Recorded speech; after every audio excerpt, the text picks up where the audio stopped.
Basically, I've always wanted to be a filmmaker, like ever since I was, I sort of joke ever since I was a fetus. And saw Star Wars, I don't remember seeing it for the first time, but wanted to join the Rebel Alliance and blow up the Death Star, and then found out it wasn't true, it's all a lie, created by people called filmmakers. So I thought, well, the second best option is to become one of those.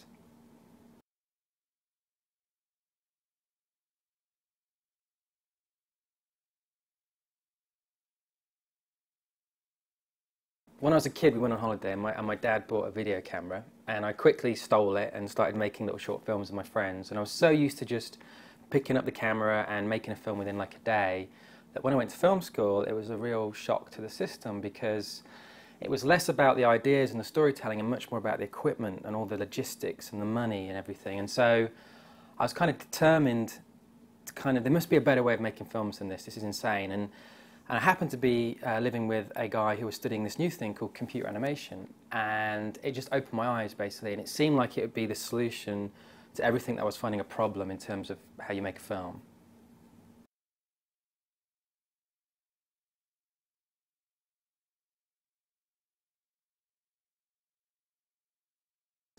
Yeah, so you graduate and you make a short film, and then you think Hollywood's going to call you up and give you this movie deal, and it just doesn't happen, or it didn't for me. And so I bought a computer, got really into debt, and just started learning the software, because I thought, well, this isn't going to fall out of the sky, no one's going to give me the opportunity, I've got to do this myself. And so I just learned how to do visual effects to help my own filmmaking, and then just got basically sidetracked in this 5-year career doing visual effects, mainly for TV. And then essentially what I did was bribe my way into directing again by saying to producers, if you let me direct a TV show, I will do the visual effects for free or very, very cheap. And eventually they let me. And the great thing is that when you do visual effects, you can double the look of your film. So all these little TV programs I was doing that looked like they were very little money looked like they were much more expensive. And very quickly, I managed to climb my way up the ladder.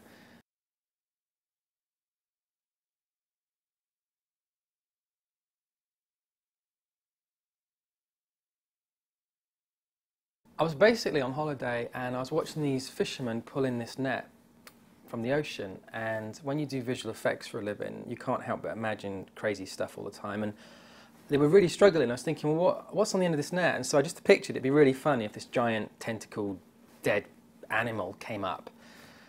And I imagined it happening. And what was interesting is the guys on the boat couldn't see this, so they carried on like it was an everyday thing. And I thought, well, that's really interesting. Like, what kind of world is that where something so bizarre as a giant creature is kind of an everyday occurrence? And once I had that idea, it just clicked. And I spent the rest of the holiday picturing other stuff, and I thought this could be a really easy way to make a cheap film that is high concept and, you know, got a lot of production value.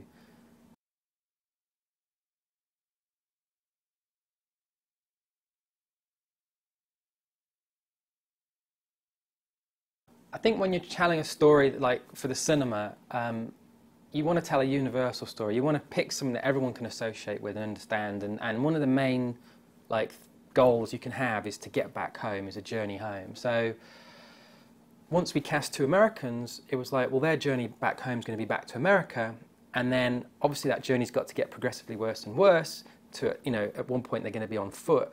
So it's like, well, where can you walk back to America, through which area? And so it's a choice between Canada and Central America. And for me, like, having never been to both at the time, I just thought Central America is going to be going to provide so much more visually exciting and texture to look at. So we went with that.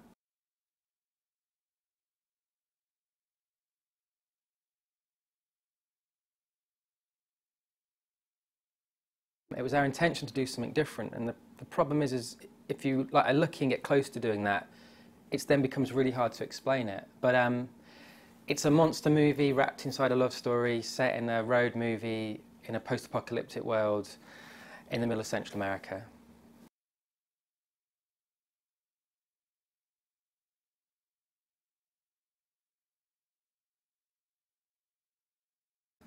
Yeah, so essentially at the heart of the film it's these two people, and one of them is a war photographer, and he's covering the events that are happening in Central America about these creatures.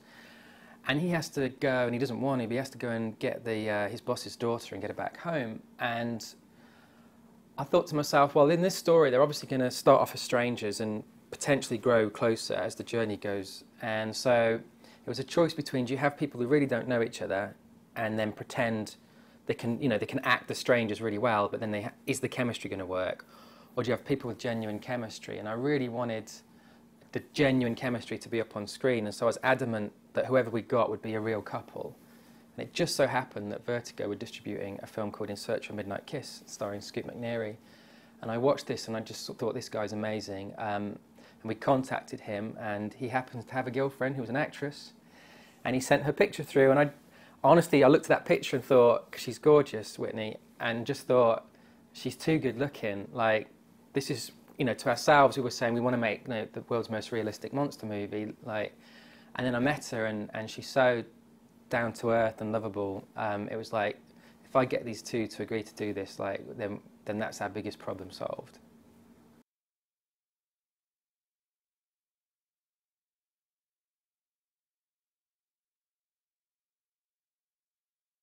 People watch the film, and their reaction when you tell them that some of these people in the film are not actors and they're people we met like 10 minutes before we started filming, is they just don't believe you. And what's great, or what I learned, is that basically you can get a brilliant performance out of non-actors as long as you don't tell them what to say or do, because everyone is a brilliant actor at themselves. And so you just tell them the situation and you give them some parameters, and then it was up to Scoot and Whitney, the actors, to basically like dance around them and get these performances out of them. And they did an incredible job. I mean, there's one guy in there that's a ticket seller, and he should win a Central American Oscar for his performance. He's fantastic, and he just works in the cafe over the road.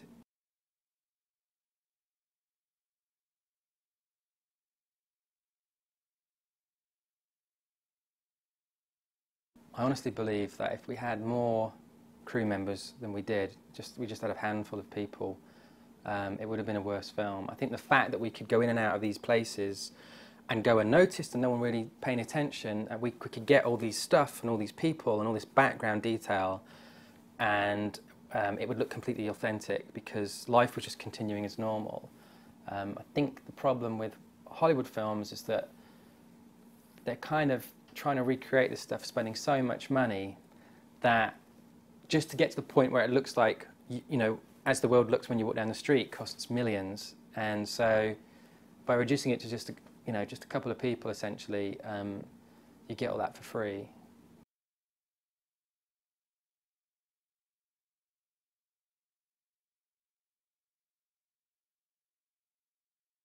For me, the most amazing thing about being in Central America is that you'll be filming like a shot of a bus or something, and in your mind you're thinking, this is great, I just need one more detail to make this shot perfect, and a little piglet I run across the road, or something like this, and every single shot, something just appeared or was there that just you could never think of, but just once as soon as it's there, you go, yeah, that's like real life. Those things are there. I remember now when I'm on holiday, I see that kind of stuff, and it was all those stuff you could never bring to a film yourself because you'd never think of them all. But when they're in front of you, you know, you shoot the hell out of them, and I think hopefully, you know, we got as many as we can in the film, and as a result, you watch it and you just, it's like being on one of those journeys you go on when you go backpacking or something. It feels to me like I wanted to get that essence of what it's like to travel and go on an adventure.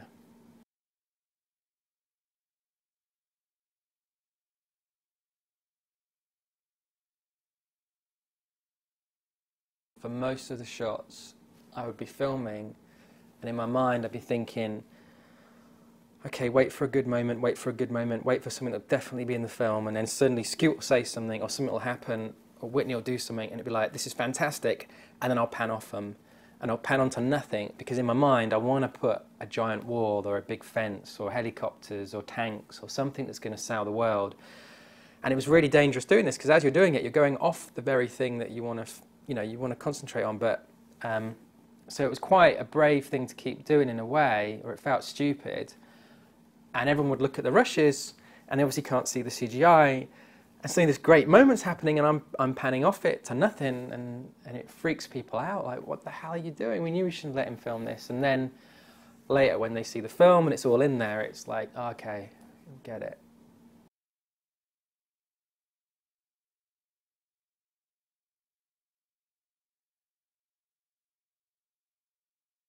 So basically the computers, you know, that they made Jurassic Park on and films like that, you can go down the road and buy a laptop and it's more powerful.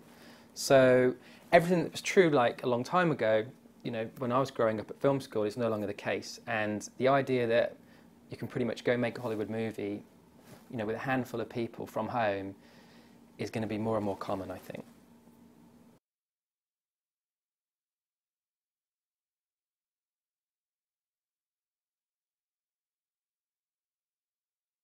You have to be kind of schizophrenic when you do visual effects and direct something yourself, in that when you're filming it, all you're thinking about is what's best for the film. Like, forget how hard it's going to be to do the graphics. It's like, it's purely, we're going to make decisions that are best for the movie. And then, like a few months later, you're sitting at home in front of this computer, cursing that director, you know, side of yourself that made all these decisions, because now you've got to go in and fix it all. And I essentially ended up having to do about 250 visual effects on my own over about 5 months.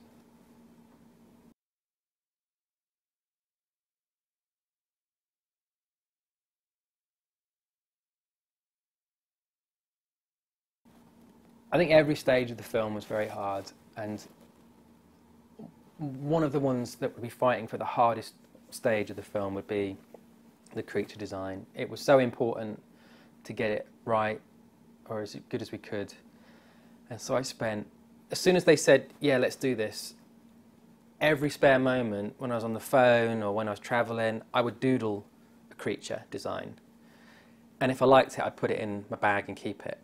And when it came around to actually sitting and doing the effect shots, I probably had about 2,000 designs, and I cherry-picked my favourite ones and I put them on a board and I brought them in. It was kind of like a strange kind of beauty queen competition where I showed the producers all these different designs and was like, okay, and I gave them some stickers, put a sticker on them when you like, and it was like rabbit in your headlights. They didn't know what to do, and they just didn't move for like 10 minutes. And I couldn't tell, like, do they not like them? Do they not know what to do? And in the end, they were just like, there's too many choices. And so, which one do you want? And I was like, well, this is the one I hoped you would pick. And they were like, yeah, let's go with that.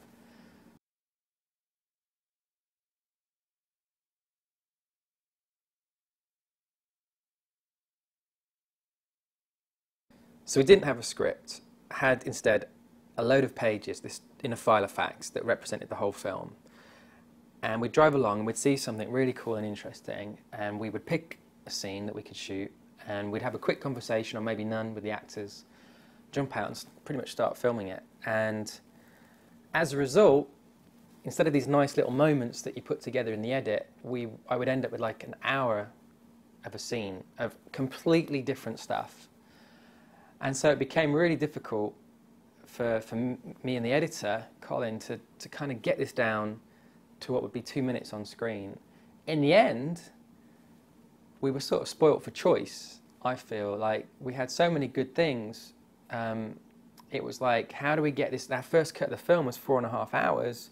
How do we get that down to the 90 minutes we wanted it to be? And most of our edit was just trying to crunch those 4.5 hours down to 90 without losing all this magic that we thought we had.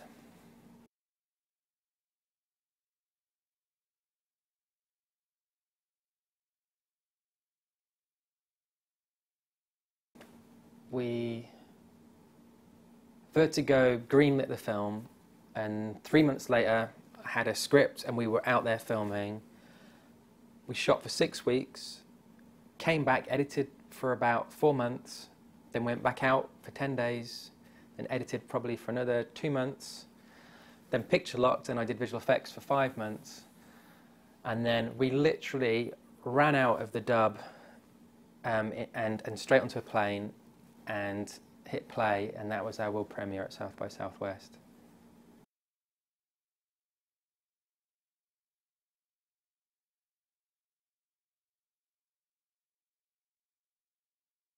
The film is not even out, and I am really happy with the way it's gone. Like, I wouldn't ask for anything. I mean, if you'd sat us a year ago and said, okay, blue sky, best case scenario, what happens to the film? In my opinion, we've already beat that, and the film's not even been released. Like, the response has been great. You know, we've got all the distribution around the world. I can't quite believe it. I still think I'm going to wake up and be back 2 years ago before we started filming. But, you know, I'm completely happy with the way it's gone. My main goal when we started this was, would I end up with a DVD that I'd be proud to put on a shelf and I wouldn't be embarrassed about, and, you know, it could be up there with my other films that I like. And I think we kind of did that. I'm pretty happy with it.